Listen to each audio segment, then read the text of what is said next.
Listen to part of a lecture in biology class.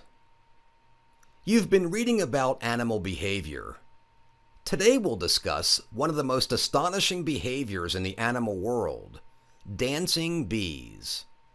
Did you know that bees can dance? Well, neither did scientists until the 1960s. That's when a German scientist named Karl von Fritsch noticed something truly remarkable. As he was observing honeybees, he noticed that some of the bees, which he called scout bees, flew out of the hive to look for food. When a scout found a site where there was food, it flew back to the beehive and started dancing. This dance somehow told the other honeybees where the food was, because after the dance, some of the bees flew from the hive straight to the site of the food. Von Fritsch called the bees that collect the food forager bees. He thought the scout bees' dance told the forager bees three things. First, the smell of the food it had found. Second, which direction to fly to reach the food. And third, the distance of the food site from the beehive. Von Fritsch won the 1973 Nobel Prize for this discovery, but many scientists were skeptical of his theory. They didn't believe it was the dance that led the forager bees to food. Instead, they thought it might be, the smell of the food in a dancing bee, or maybe that they just followed the scout back to the food site.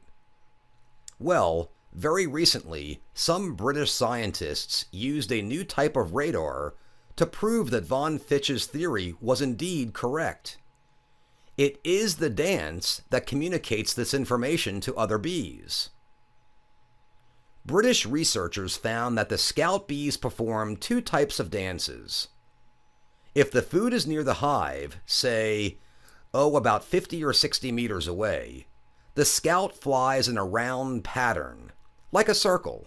This tells the location, but not the direction of the food site. If the site is farther away, the scout does what's called a waggle dance. It flies in a pattern of ovals and vertical lines. The speed of the waggle dance tells other bees how far away the food site is. The slower the dance, the farther away the food. If the scout flies in a vertical line up the side of the beehive, it's telling the foragers to fly directly towards the sun.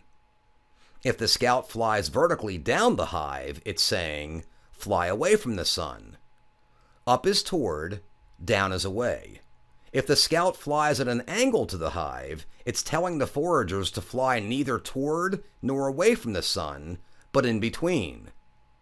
The bees have a special internal mechanism to know which angle they should fly based on the sun, the hive, and the food site.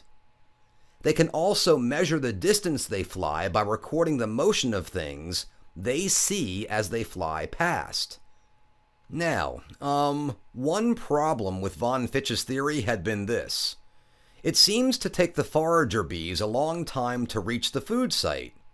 That's why scientists thought that perhaps it wasn't the waggle dance that led them there. For many years, scientists couldn't follow the foragers after they left the hive, because they didn't have the technology. Just a few years ago, though, the British scientists solved this problem using a new type of radar. They were able to attach a small radio transmitter to forager bees. I don't know how, but they did. This enabled them to follow the forager bees' flight after they left the hive. The radar showed that foragers do, in fact, fly straight to the area of the food site. They don't follow the scout bee back to the site because the scout goes into the hive after it finishes dancing. Well then, if the waggle dance does lead the foragers directly to the food site, why does it take so long for them to find the actual food? The answer is that the waggle dance leads the foragers only to the general area of the food. It doesn't tell them the exact location of the flowers or plants that have the food. So the foragers have to spend a while flying around the area before they find the exact location of what they're looking for.